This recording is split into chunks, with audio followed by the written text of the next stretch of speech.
Edward Lee Thorndike yang lahir pada tahun 1874 dan wafat pada tahun 1949 adalah salah satu penggagas dari teori koneksionisme, di mana teori tersebut berfokus pada perilaku tampak menginterpretasikan pada hubungan stimulus dan respon atau yang sering kita kenal dengan trial dan error. Ada beberapa teori koneksionisme yang digagas oleh Edward Lee Thorndike, yaitu salah satunya belajar merupakan peristiwa terbentuknya asosiasi antara peristiwa yang disebut stimulus dengan respon. Yang kedua, adanya stimulus adalah suatu perubahan dari lingkungan eksternal yang menjadi tanda untuk mengaktifkan organisme atau siswa untuk beraksi atau berbuat. Yang berikutnya ada respon adalah tingkah laku yang dimunculkan karena adanya perangsang. Yang berikutnya ada percobaan dari trial dan error yang diterapkan kepada hewan, atau beliau pun menulis tentang disertasi dokternya dengan judul Intelligence of Animal. Nah, di sini kita bisa melihat adanya seekor kucing yang diletakkan di dalam kandang dengan meletakkan makanan yang berada di luar kandang. Di sini Thorndike berharap agar si kucing tersebut dapat melakukan hal yang memberikan efek atau memberikan hal yang membuat ia merasa puas, yaitu tujuan ia adalah memakan makanan yang telah disediakan oleh si Thorndike. Untuk kegiatan pertama, kedua, dan ketiga ternyata si kucing tersebut masih mengalami kegagalan.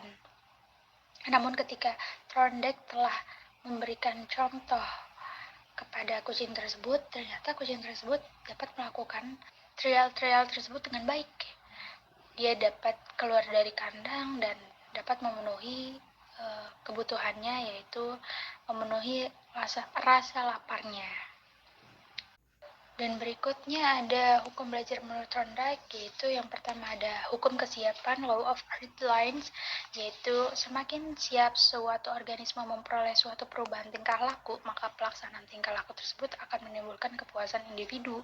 Yang berikutnya ada hukum latihan, law of exercise, yaitu semakin sering tingkah laku diulang, maka asosiasi tersebut akan semakin kuat. Yang berikutnya ada hukum akibat, di mana hubungan stimulus respon cenderung diperkuat bila akibatnya menyenangkan dan diperlemah jika akibatnya tidak memuaskan, sama seperti contoh yang telah saya jelaskan di atas tentang trial dan error seekor kucing.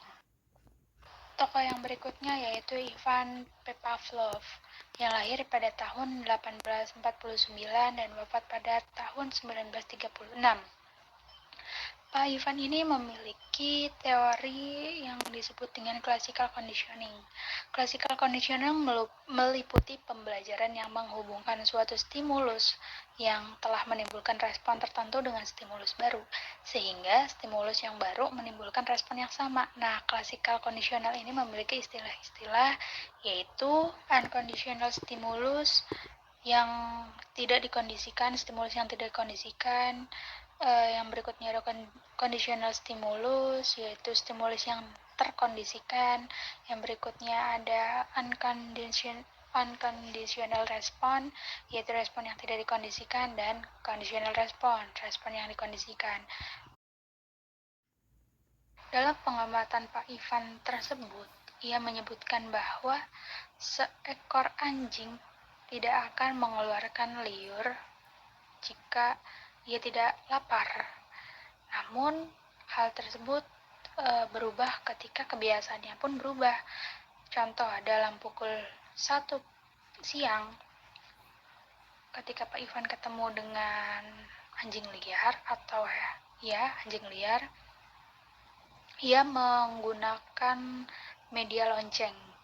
Ia memberikan bunyi lonceng untuk pertanda bahwa waktunya makan siang. Namun, si anjing tersebut tidak merespon.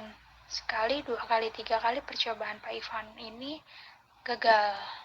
Sama seperti Thorndike.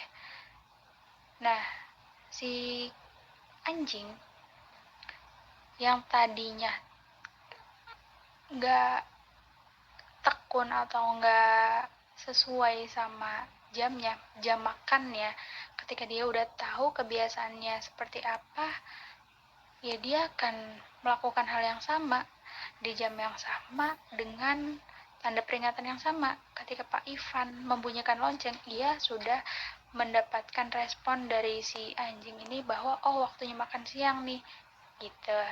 Terus si anjing akan mulai mengeluarkan air liurnya.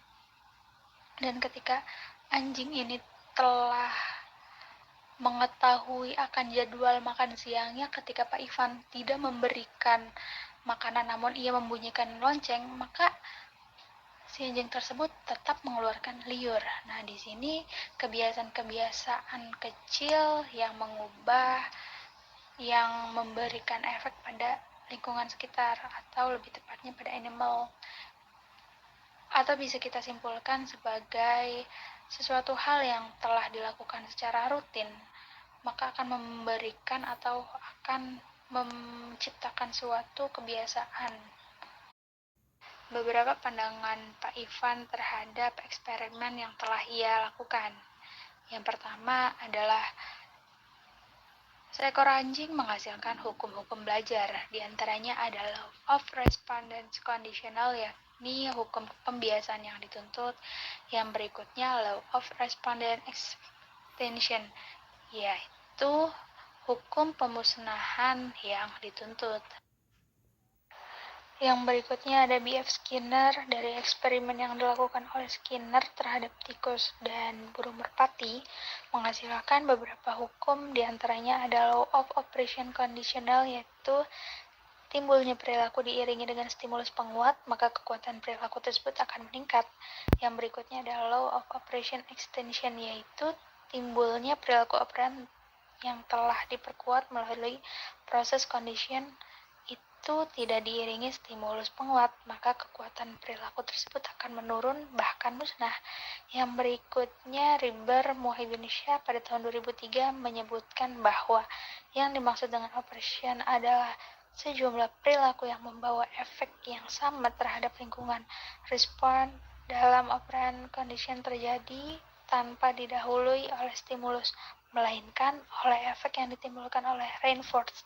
Reinforce itu sendiri pada dasarnya adalah stimulus yang meningkatkan kemungkinan timbulnya sejumlah respon tertentu, namun tidak sengaja diadakan sebagai pasangan stimulus lainnya seperti dalam klasikal kondisional.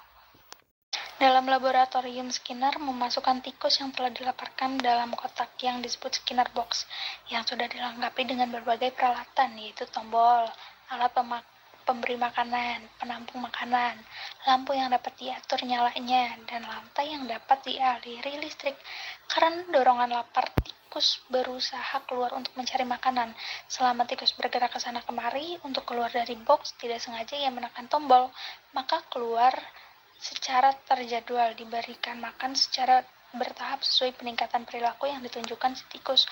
Proses ini disebut dengan shaping, atau cara mudahnya ketika kita melakukan sesuatu hal yang berulang, maka akan memberikan dampak positif ataupun negatif terhadap diri kita sendiri. Contoh yang telah diriset oleh Skinner yaitu seperti tikus. Dorongan rasa lapar tikus memberikan efek yang memuaskan pada tikus tersebut. Ketika ia melakukan hal yang sama dan kesalahan yang sama, ia telah memberikan pembelajaran kepada dirinya sendiri. Ketika ia menekan tombol tanpa sengaja ke tombol yang lampu, berarti kan itu sesuatu kesalahan yang tidak disengaja oleh tikus, namun memberikan dampak pembelajaran bagi tikus tersebut. Nah, untuk teori Skinner, teman-teman semoga bisa paham ya dengan apa yang telah saya jelaskan hari ini.